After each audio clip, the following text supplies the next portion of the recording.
Menanggapi putusan perkara Mahkamah Konstitusi terkait revisi ambang batas parlemen sebelum pemilu 2029, DPR RI tekankan pentingnya untuk memperhatikan kemampuan anggaran dan menilai ambang batas parlemen sebesar 4% masih efektif.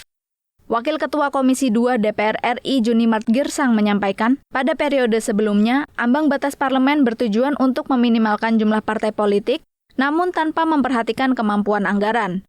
Menurutnya, ambang batas parlemen sebesar 4% masih layak dipertahankan. Bisa dibayangkan berapa banyak anggaran harus dikeluarkan. Yang kedua, tentu kita juga harus melihat menyangkut sejarah partai.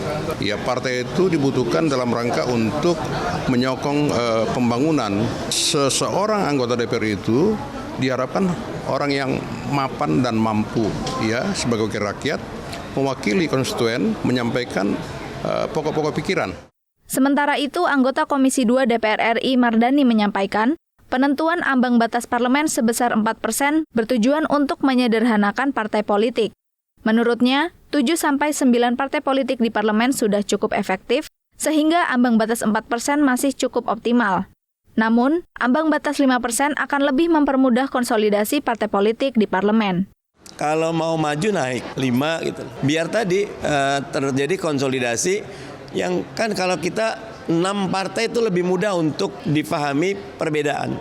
Kalau kebanyakan partai ID-nya rendah. Kalau partai ID rendah, swing voternya tinggi. Nggak terbangun institusi partai politik yang dekat dengan rakyat. Helmi Darmawan, TVR Parlemen, melaporkan.